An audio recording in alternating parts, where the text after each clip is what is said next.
السلام علیکم احباب۔ مستنصر حسین تارڑ صاحب کی خوبصورت کہانی آپ کی سماعتوں کی نظر۔ کہانی کا عنوان ہے جوہر میں ڈوب چکی لڑکی۔ جوہر میں ڈوب چکی لڑکی میری بیوی ہے۔ اس کے گھنے گیلے بالوں میں ابھی تک جوہر کے گدلاہٹ بھرے پانیوں کی گدلی بوندیں آلودہ شبنم کے قطروں کی مانند لرزتی ہیں اور کائی کی مردہ ہو چکی لجلجی ہریاول کے لوتھڑے چپکے ہوئے ہیں۔ اس کا مکیش بھرا وہ دوپٹہ جسے وہ اوڑھتی تو یوں لگتا جیسے اس کے دھوپوں سے کملائے ہوئے چہرے کے گرد رات ہو گئی ہے اور اس میں مکیش کے تارے دمکتے ہیں۔ جب وہ ڈوبی تو اس کے سر سے الگ ہوا ایک بے جان بام مچھلی کی مانند تہ میں سے اٹھتا جوہر کی سطح پر نمودار ہو کر تیرنے لگا۔ دوپٹے کا بھی جوہر کی تہ میں سانس رکنے لگا تھا۔ اس کے تقریباً بے وزن وجود نے اسے آسانی سے ابھرنے دیا تاکہ وہ سطح پر آ کر آسانی سے سانس بھرنے لگا کہ لیکن اس کے وجود کا وزن تھا، جوانی کا، چھاتیوں کا اور کولہوں کا بھار تھا تو وہ ابھر نہ سکی، ڈوبی رہی۔ اسی لیے وہ میرے آس پاس دوپٹے کے بغیر حرکت کرتی تھی۔ اس کے گھنے اور ابھی تک جوہر کے مٹیالے پانیوں سے نچڑتے بال اس کے کاندھوں پر گیلی جونکوں کی مانند چمٹے رہتے۔ وہ جس بستر پر بیٹھتی، جہاں بیٹھتی، انہیں اپنے ان کولوں کے ساتھ تادیر دیکھنے سے وہ ایک کوبرا سانپ کے پھن کی مانند ہولے ہولے پھیلتے چلے جاتے تھے تو بستر کی چادر گیلاہٹ سے نچڑنے لگتی اور پلنگ کے نیچے کا فرش برستی بوندوں سے گیلا ہونے لگتا۔ وہ میرے آس پاس حرکت کرتی، جب تھک جاتی تو اپنے ڈوب چکے بدن کو آرام دینے کی خاطر کسی صوفے پر براجمان ہوتی تو وہ بھی لمحوں میں گیلا ہونے لگتا۔ میں نے اسے کبھی سرزنش نہ کی، لیکن اسے احساس ہو گیا کہ میرے قرابت دار اور خاص طور پر گھریلو ملازم میرے گیلے ہو چکے بستر اور کسی ایک صوفے کے گھنے کپڑے میں جبز ہو چکے پانی کے نیم سیاہ نشانوں کو شک کی نظر سے تکتے ہیں تو اس نے بیٹھنے سے اجتناب شروع کر دیا۔ وہ ایک بہرا روح سیارے کی مانند میرے آس پاس گردش کرتی رہتی۔ کبھی کبھار وہ اپنے ڈوب چکے چہرے کو جھٹکتی تو میرے رخساروں پر چند بوندیں برس جاتی۔ وہ میرے رخساروں میں جبز ہو کر میری رگوں اور شریانوں میں گردش کرتے خون کی ہم سفر ہوتی، میرے دل میں جا اترتی۔ شاید وہ دنیا کی واحد عورت تھی جس نے پچھلے کئی برسوں سے اپنا لباس تبدیل نہیں کیا تھا۔ وہ آج بھی اسی سستی چھیٹ کی قمیض اور شلوار میں ملبوس میرے گھر میں گھومتی پھرتی ہے جو اس روز اس کے بدن کو روپوش کرتے تھے، جب وہ جوہر کے کناروں کے ساتھ خودرو کیچڑ میں جڑیں پھیلاتی گھنی سبز بوٹی جس کے پتے ہرے کان تھے اور ان کے جمگھٹے کے اندر پہلا کاسنی پھول کھلا تھا۔ وہ اسے توڑنے کی خاطر ذرا آگے بڑھی تھی۔ وہ اگرچہ 18 برس کی ہو چکی تھی اور اتنے برس گزرنے کے بعد بھی وہ ان زمانوں میں جبکہ وہ اپنے گیلے بالوں کو جھڑکتی اسی چھیٹ کی شلوار قمیض میں ملبوس میرے آس پاس رہتی تھی۔ 18 برس کی ہی تھی، لیکن اس کے بازو اتنے لامبے نہ تھے کہ وہ انہیں بڑھا کر اس کاسنی پھول کو توڑ لیتی۔ اس کے بڑھے ہوئے ہاتھ اور کاسنی پھول کے درمیان بس 1-2 ہاتھ کی جدائی تھی۔ وہ جھکی جھکی اس سے ملاپ کی آرزو میں احتیاط کرتی، قدرے بے احتیاط ہوتی۔ وہ پہلے بھی بے احتیاط ہو جایا کرتی تھی۔ ایسا تب سے ہوتا چلا آیا تھا جب سے اس نے ہوش سنبھالا تھا۔ صدیوں سے گاؤں کے آخری سرے پر وہ جوہر، شدید گرمیوں میں اس کی گدلے پانیوں میں سے تعفن کے بخارات اڑتے، گاؤں کے ہر کچے گھروندے کی دیواروں میں سرائیت کرتے، ان میں زندگی کرنے والوں کے سانسوں میں بدبو اتارتے، اور جب پالے کے موسم اترتے تو اس جوہر کی گدلی سطح پر ایک تیز دھار باریک انجماد کی چادر بچھی ہوتی۔ اس برف کی باریک تہ کے آئینے تلے بدرنگ مچھلیاں، مینڈک اور کبھی کبھار کوئی کچھوا سردی سے ہنوج شدہ ہوتا نظر آتا۔ جوہر کے مشرقی کنارے پر ایک کچا کوٹھا تھا جس کے اندر کے موسم ہمیشہ یکساں رہتے۔ گرمیوں کے دہکتے ہوئے موسم اور سرما کی انجماد بری ٹھنڈکیں اس کوٹھے کی موٹی اور گھنی کچی دیواروں میں سرائیت نہ کر سکتی۔ کوٹھے کے باہر جوہر کے کناروں تک اس کے باپ کی ہتھیلیوں کے دباؤ میں سے جنم لیتے کچے اور گیلے برتن، گھڑیں، سہنکیں، کنالیاں، پیالے، پرچیں، تھالیاں دھوپ میں سوکھ رہے ہوتے، اور ان میں کئی کئی گگو گھوڑے اور چھنکنے بھی سوکھ رہے ہوتے۔ یہ کھلونے صرف اس کی فرمائش پر اس کا باپ اپنے ہاتھوں سے ڈھالتا۔ وہ اپنی نیند میں ان مٹی کے گھوڑوں پر سوار چھنکنے چھنکاتی، گگوؤں میں پھونکے مارتی، عجیب خوابوں کے دوش پر ایسے جہانوں میں جا نکلتی جہاں مٹی کے وہ گھوڑے زندہ ہو جاتے۔ ایسا تب سے ہوتا چلا آیا تھا جب سے اس نے ہوش سنبھالا تھا۔ کچے کوٹھے کے سامنے جہاں سے جوہر شروع ہوتا تھا، وہ کنارے آبی بوٹی سے اٹے ہوئے ایک گھنے جمگھٹے میں، اتنے گھنے کہ جب کبھی جھکڑ چلتا، کر ڈالود ہوائیں آندھی کے مرغولوں میں پھونکارتی۔ پار کے کنارے کے برابر میں مالٹوں کا باغ تھا، اس کے پستہ قد شجروں کو کبڑا کرتی، اور اس کے باوجود جنگلی بوٹی کا یہ جھمگٹا اتنا گھنا ہوتا کہ اس کا ایک پتا بھی نہ سرسراتا، نہ جھکڑ سے جھجکتا، ایک حنوط شدہ حالت میں ساکت رہتا، اتنا گھنا۔ اور جب کسی ایک کوہرے میں سفید شیشہ ہوتی ٹھٹرتی سویر میں وہ کچے کوٹھے سے باہر آتی فراغت کے لیے، تو ہر سویر کی مانند وہ کناروں پر اگی انہیں ڈھانپتی، آبی خود رو بوٹی کی سطح پر اپنی متلاشی نگاہیں کھلی چھوڑ دیتی۔ بوٹی کے بناوٹی لگتے پتوں کے انباروں میں اس کی نگاہ کہیں پر ٹھہر جانے پر مجبور نہ ہوتی، سوائے سبز رنگ کے گھنے پن کے وہاں کوئی اور رنگ نہ ہوتا۔ پھر ایک سویر ایسی آتی جب اس کی نگاہ بوٹی کی ہریاول پر سفر کرتی ٹھٹک جاتی کہ اس نگاہ میں سبز گھناوٹ میں سے نمودار ہوتا کاسنی رنگ کا ایک پھول اتر جاتا۔ وہ ایک کاسنی باغی کی مانند ہریاول کی اغار کے سامنے سینہ سپر ہوتا نظر آ جاتا۔ وہ فراغت کے عمل کو بھول کر ایک مجذوب کی مانند خود فراموشی کی کیفیت میں مبتلا اس پھول کی جانب بڑھتی۔ اگر وہ کنارے کے قریب ہوتا تو وہ ذرا آگے ہو کر، اور اگر وہ ذرا فاصلے پر بوٹی کی گھنی دنیا کے اندر ہوتا تو وہ 4 قدم بوٹی میں اتار کر اس کے ننگے پاؤں جوہر کے کیچڑ میں دھسنے لگتے۔ وہ ہاتھ بڑھا کر اس پہلے پھول کو ڈھنڈل سے جدا کر لیتی، نہ بالوں میں سجاوٹ کی خاطر، نہ سونگھنے، اور نہ ہی کسی کچے مرتبہ میں محفوظ کرنے کے لیے۔ وہ اس کی کاسنی شکل کو ایک محبوب کی مانند اپنی چھینٹ کی قمیض کے گریبان کے اندر اپنے ہولے ہولے سلگتی، جیسے اس کے باپ کے بنائے ہوئے برتن کچے ہوتے تھے، ایسی کچی چھاتیوں کے درمیان رکھ کر ایک محبوب کی مانند بھینچتی، اور پالے سے ٹھٹرے ہوئے کاسنی پھول کی سرد گیلاہٹ اس کے پورے وجود میں زندگی کی ایک سرد سر خوشی کو جنم دیتی، اسے نہال کر دیتی۔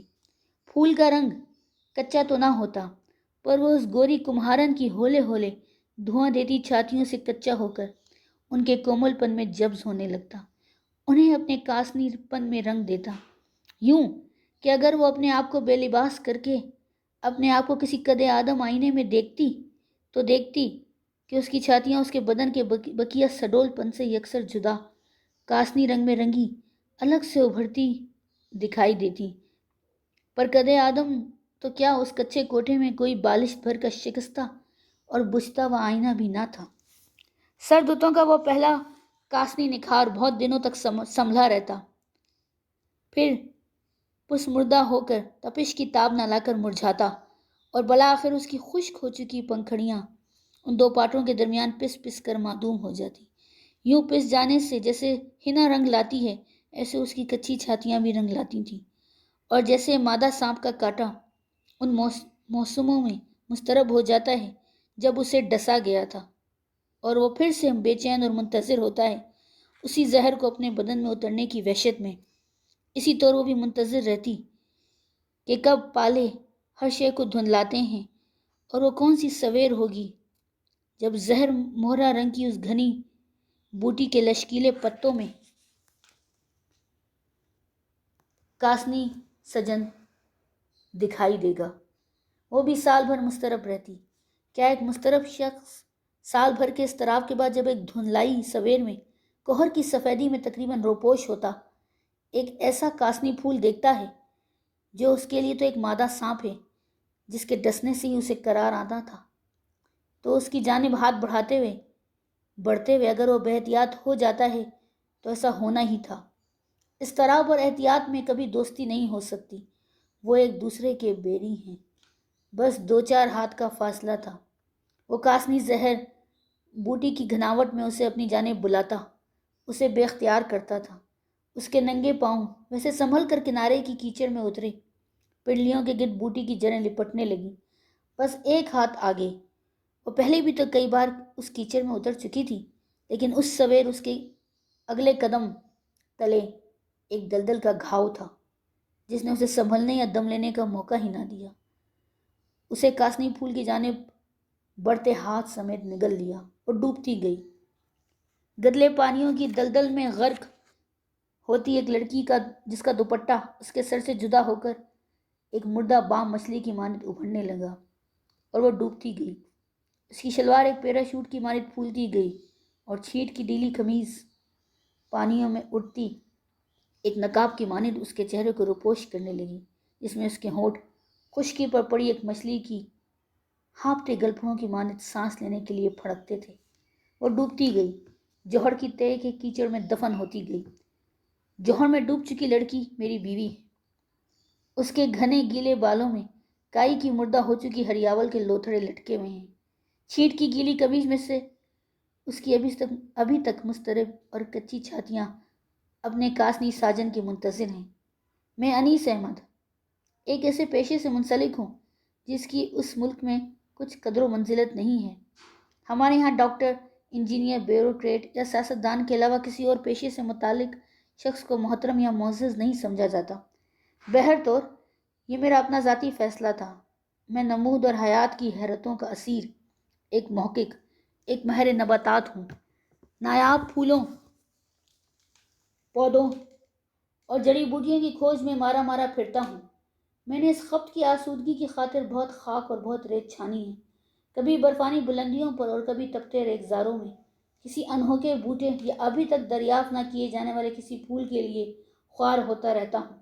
اس خجل خواری کے دوران میرے ایک سندھی نائب امین راجپوت نے، جبکہ ہم دونوں دنیا کے بلند ترین میدان دیوسائی میں اگنے اور پنپنے والے گل بوٹوں کو جمع کرتے، ان کی نمود کے رنگوں کو تحقیق کے کاغذوں پر محفوظ کرتے تھے، مجھ سے کہا، سائیں، آپ جستجو اور دریافت اور کھوج کی خاطر کیسے پرصعوبت سفر اختیار کرتے ہیں، کبھی اپنے آس پاس بھی نگاہ کر لیا کیجیے۔ وہاں آپ کے میدانوں میں کسی گاؤں کے آخر میں جوہر ہے، یہاں پچھلے دنوں کسی کاسی رنگ کے پھول کی چاہت میں کمہارن لڑکی ڈوب گئی ہے، ابھی تک اس کی لاش کا سراغ نہیں ملا، تو ذرا کھوج کیجیے کہ آخر وہ کون سا ایسا کاسنی پھول ہے جس نے ایک لڑکی کو ڈبو دیا ہے۔ تب اس لڑکی کو ڈوبے ہوئے 2 ماہ گزر چکے تھے۔ جب میں اس کچے کوٹھے تک پہنچا جس کے اندر اس کا باپ مٹی سے بنا ہوا باپ کے اس کے چہرے اور بدن پر بھی مٹی پوچھی ہوئی لگتی تھی اور گیلی لگتی تھی، شاید اس کے بدن کے مساموں سے آنسو بہتے تھے جو اس مٹی کو خشک نہ ہونے دیتے تھے۔ چاک پر جھکا ہوا تھا، نہ تو وہ کوزہ برتن یا گھرولی ڈھالتا تھا، بلکہ اس کے نامالود ہاتھوں کی جنبش سے مٹی کا ایک پھول کھلتا تھا۔ جو ہی وہ اس کی آخری پتی نہایت نازک احتیاط سے تخلیق کر رہا ہوتا تو یکدم پورا پھول اپنے کچے پن کو سہار نہ سکتا، ڈھہ جاتا، پھر سے کیچڑ کا ایک تودہ ہو جاتا۔ اس سے کچھ کلپ نہ ہوتا کہ اس کی ساری محنت اکارت گئی، ملال آشنا نہ ہوتا، اور پھر سے وہ پھول چاک میں سے کشید کرنے کی کوشش کرنے لگتا جس کی چاہت نے اس کی بیٹی کو ڈبو دیا تھا۔ شاید یہ اس کے حسب آرزو تھا کہ پھول کبھی کاملیت سے آشنا نہ ہو اور وہ اپنے چاک پر جھکا اسے ڈھالنے کی سعی میں اپنے آپ کو گم رکھے، جب تک چاک کو گھمانے والے اس کے پاؤں ایک روز جو معین ہے اس روز مردہ نہ ہو جائیں اور چاک ساکت نہ ہو جائے۔ سرما کے کوہر کے وہ دن بیتے بہت دن ہو چکے تھے۔ جوہر کے کناروں کو ڈھکتی کاسنی بوٹی کی سبز گناوٹ بنجر پڑی تھی، وہاں کسی بوٹے کی کوک میں سے کوئی کلی کاسنی ظاہر نہ ہوتی تھی۔ میں تعدیر محو رہا، اس بوٹی کے زہر مرا رنگ کے جھمگٹے کو تکتا رہا، پرکھتا رہا کہ اس کی جڑیں کتنی گہرائی تک اتر کر اپنی خوراک چوستی ہیں۔ کیا یہ کنول کی کوئی ستیلی نادر بہن ہے جس کے کاسنی شگوفوں کا حسن کے چرچا نہیں ہوا؟ نہ انہیں کومل ناریوں نے اپنے بالوں کی شب دیجور میں سجایا اور نہ ہی کوئی بدھ کمل آسن میں ان پر براجمان ہوا، بس ایک کچی ناری